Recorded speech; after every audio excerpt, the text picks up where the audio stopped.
Viewers வணக்கம். நம்ம போன வீடியோவில் பூனம் துணியில் ஜாக்கெட் துணியில் எப்படி லைனிங் துணி ஒட்டு இல்லாமல் கொடுத்து தைக்கிறதுன்றதை பற்றின வீடியோவை பார்த்தோம். அது பார்க்காதவங்க ஐ பட்டனில் கிளிக் பண்ணி பார்த்துக்கோங்க. அதில் ஒரு வீவர்ஸ் இது புரிகிற மாதிரி இன்னும் கொஞ்சம் சொல்லி கொடுங்க, எங்களுக்கு இது கொஞ்சம் புரியல அப்படின்னு சொன்னாங்க. அதனால உங்களுக்கு அதுக்கான விளக்கமும் ஒரு 3 டிப்ஸும் கொடுக்கலான்னு இருக்கிற வீடியோக்குள்ள போகலாம். நம்ம இப்ப சேனலை சப்ஸ்கிரைப் பண்ணாதவங்க சப்ஸ்கிரைப் பண்ணிக்கோங்க, பக்கத்தில் இருக்கிற பெல் பட்டனை கிளிக் பண்ணிக்கோங்க. இப்போ பாருங்க, நம்ம அந்த வீடியோவில் பூனம் ஜாக்கெட்டில் ஒட்டு இல்லாமல் எப்படி தைக்கிறதுன்றதை வெட்டுறதுன்றதை பார்த்தோம். இப்போ அதுக்கு ஒரு சின்ன டிப்ஸ் சொல்கிறேன் பாருங்க உங்களுக்கு.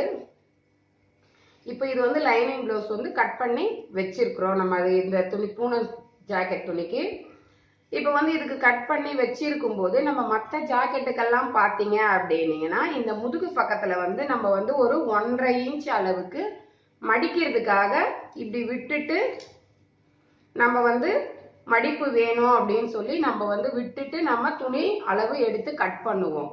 ஆனா இப்ப இந்த பூனம் ஜாக்கெட்டுக்கோ இல்ல மற்ற பத்தாத உங்களோட ஜாக்கெட் துணிக்கோ நீங்க என்ன பண்ணணும் அப்படின்னீங்கன்னா மேல ஒரு 1/4 இன்ச் அளவுக்கு பாருங்க, இந்த மேல ஒரு 1/4 இன்ச் அளவுக்கும் கீழே ஒரு 1/4 இன்ச் அளவு விட்டீங்கன்னா போதும். பாருங்க, ஒரு 1/4 இன்ச் அளவுக்கு மார்க் பண்ணிக்கிட்டீங்கன்னாவே போதும். ஏன்னா 1/4 இன்ச் எதுக்கு அப்படின்னீங்கன்னா இப்போ நம்ம ஜாக்கெட் துணியோட பாருங்க, இந்த அளவு ஜாக்கெட்ல பாத்தீங்கன்னா உங்களுக்கு நல்லா புரியும் பாருங்க. இப்போ இது முதுகோட உயரம். இப்போ உயரம் எடுக்கிறோம் பாருங்க, மேலே ஒரு 1/4 இன்ச் மடிச்சு தைக்கிறதுக்கு விட்டுட்டு இங்கேருந்து பாருங்க அளவு வைக்கிறோம். இப்போ நமக்கு இதுதான் ஜாக்கெட்டோட உயரம் வருது. நம்ம இப்போ இந்த 1/4 இன்ச்சு விடும்போது இந்த துணியை நம்ம என்ன பண்ண போகிறோம், மேல் பக்கமாக வச்சு இப்படி தைச்சிடணும். மேல் பக்கமாக தைச்சிட்டிங்கன்னா மேல் பக்கமாக தைச்சி உள் பக்கமாக திருப்பிக்கோங்க. திருப்பிட்டு இதுல ஒரு படிமான தையல் போட்டுட்டீங்க அப்படின்னா அவ்வளவுதான். அதுதான் நீங்க இதுக்கு தனியா துணி விட்டு தனியா மடிச்சு தைக்க வேண்டியதில்லை, இதுக்கும் தனியா துணி விட்டு மடிக்க வேண்டியதில்லை. இதுக்காக தான் இதுக்கு ஒரு 1/4 இன்ச் கீழே இந்த துணி வச்சு தைக்க ஜாயிண்ட் கொடுக்கறதுக்காகவும் மேல ஒரு 1/4 இன்ச்சும் விட்டுருக்குறோம். அதே மாதிரிதான் இந்த கை துணியும் அதே மாதிரி தான் பாருங்க. கையோட துணியும் இருக்கு பாத்தீங்களா, இதுவும் பாத்தீங்கன்னாலும் அப்படிதான். இப்போ இதுவும் அதே மாதிரி தான். இது மடிக்கிறதுக்காக நம்ம 1 இன்ச் கை துணிக்கு எக்ஸ்ட்ரா எப்பயுமே விட்டு தான் நம்ம செய்வோம். ஆனால் இந்த பத்தாத ஜாக்கெட்டுங்களுக்கு லைனிங் கட் பண்ணும்போது நம்ம அது மாதிரி இங்கேயும் 1 இன்ச் விட்டு இங்கே 1.5 இன்ச் விட்டோம்னா நமக்கு இந்த ஜாக்கெட் துணி நமக்கு பத்தவே பத்தாது. அதனால நம்ம பாருங்க, இதுக்கும் பாருங்க அளவு வச்சு காமிக்கிறேன் பாருங்க. ஜாக்கெட்டோட உயரம் இங்கே பாருங்க, இதுக்கு தைக்கிறதுக்கு ஒரு 1/4 இன்ச் மேலே விட்டுருக்குறோம். தையலுக்காக இந்த துணி விட்டுறோம் ஜாக்கெட் துணியில். இங்கேருந்து அளவு வச்சோன்னா பாருங்க, கரெக்டாக இங்கே ஒரு மார்க் பண்ணுறோம்.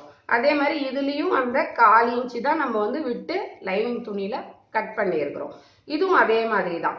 மேல் பக்கமாக இந்த ஜாக்கெட் துணியை கொடுத்துட்டு உள் பக்கமாக திருப்பி நீங்கள் ஒரு படிமான தையல் போட்டுட்டிங்கன்னா அதுவே மடித்து தைச்ச மாதிரி ஆகிடும். இதுக்கு தனியாக ஒரு இன்ச்சும் விட வேண்டியதில்லை.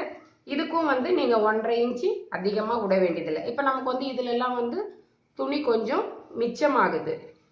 அதே மாதிரி பார்த்தீங்கன்னா நீங்கள் இந்த அளவும் பார்த்தீங்கன்னா சுற்றளவு எடுக்கும்போது இதில் ஜாக்கெட்டோட அளவு சுற்றளவு 12.5 வருது.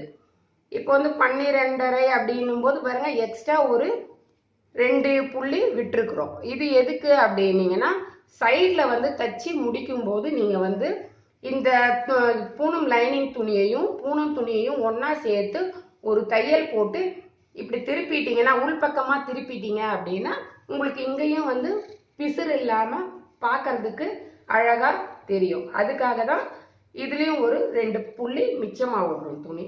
இந்த 3 டிப்ஸையும் உபயோகப்படுத்தி நீங்கள் இந்த பூனம் சாரி துணியில் ஜாக்கெட் தைச்சி பாருங்க, ரொம்ப அழகாகவே வரும் உங்களுக்கு.